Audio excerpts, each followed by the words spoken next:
আচ্ছা ভাই, এই যে বাঙালি গ্রাম থেকে কাজে যায় বাইরে, তারা কিসের জন্য যায়?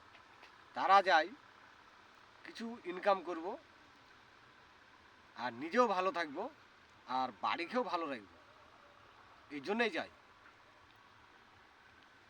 এখন বাইরে গিয়ে রাজমিস্ত্রি কাজ করছে, নাহলে টালির কাজ করছে, নাহলে অন্য কিছু করছে, করে তারা বেতন পেছে। সে বেতন বাড়ি পাঠাচ্ছে।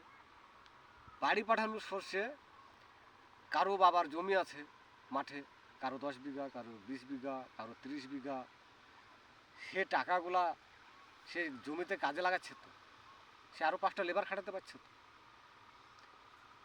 এর কারণ এই যে ও বাইরে কাজ করবে, আর ওকে যে কোনো একটা ইস্যু করে ধর্মস্থান নিয়ে তাকে মারধর করা হবে। কেন এসবগুলা? কেন, কি অপরাধ করেছে সে ধর্ম নিয়ে? আরে ভাই, তোমার ধর্ম তুমি করো না, আর যে অন্য ধর্ম অন্য করুক, তাতে কোনো যায় আসে না। তুমি একটা মানুষ, সেও একটা মানুষ। আর এই চাষে তার বাবা বা অন্য ভাইরা যেগুলা কাজ করে, তারা কি একা খায়? একা খায় না, তারা বিক্রি করে জমি থেকে। ওই বাহারকার টাকা থেকে সব আবাদ উঠে না, ফসল বিক্রি করতে হয়, তা থেকেও কিছুটা টাকা লাগাইতে হয়। অনেক খরচা আছে জমিতে। আর এই খরচাগুলো যদি না করে, ইঞ্জিনিয়ার বলেন, মাস্টার বলেন, ব্যালেস্টার বলেন, কারো মুখে অন্য জুটবে না। এটা কি ভাই সত্য না মিথ্যে? তো এটা যদি সত্য হয়, কলম ঘুরিয়ে টাকা পাওয়া যায় কিন্তু চাউল পাওয়া যায় না। কলম ঘুরিয়ে ক্ষমতা বাড়ানো যায় কিন্তু খাবার পাওয়া যায় না। এই হচ্ছে সমস্যা।